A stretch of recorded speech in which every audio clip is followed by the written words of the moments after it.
Bonjour les amis, c'est le mois d'août et la période estivale pousse bon nombre d'entre nous à rejoindre le littoral. C'est l'occasion rêvée d'observer les oiseaux fréquentant nos plages. Ici, au Cap Blanc-Nez, nous avons choisi de vous parler de la mouette tridactyle. Cet oiseau de mer fait partie du groupe des laridés, rassemblant grosso modo les mouettes et goélands. Par rapport à ses cousins, il est l'un des plus pélagiques, c'est-à-dire qu'en dehors de la période de reproduction, il fréquente la haute mer.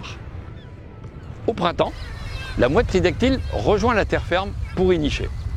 Pour cela, elles ont besoin de parois verticales face à la mer où elles se rassemblent en colonies.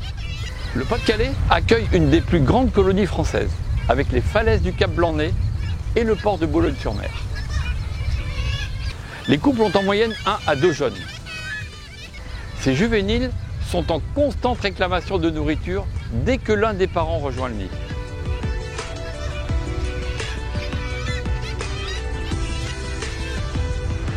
Les adultes sont reconnaissables à leur bec jaune, la pointe noire de leurs ailes, le manteau gris uniforme et la tête et le ventre blanc.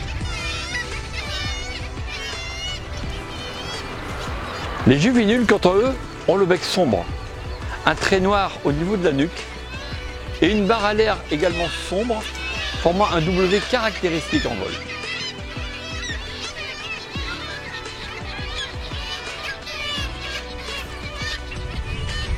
Sur la falaise, ils ne sont pas seuls, et quelques prédateurs comme le goéland argenté font office de régulateurs de population.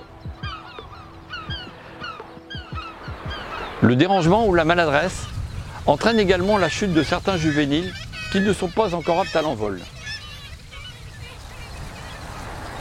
Pour compenser un peu ces pertes, une équipe du groupe ornithologique Nord, le GON, prospecte régulièrement le haut de plage afin de récupérer les jeunes mouettes survivantes qui seront transférées au département faune sauvage de la LPA de Calais.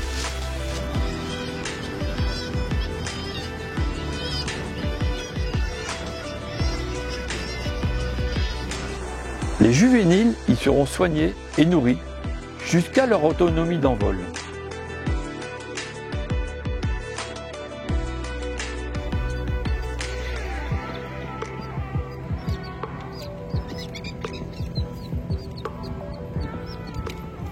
À ce stade, nous allons procéder à la pose d'une bague individuelle et à différentes mesures biométriques.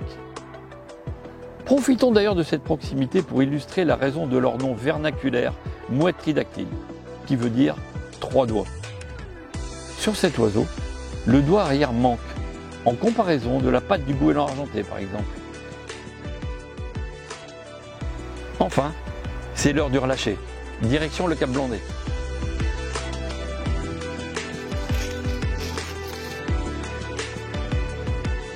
C'est avec empressement que les jeunes mouettes prennent leur envol.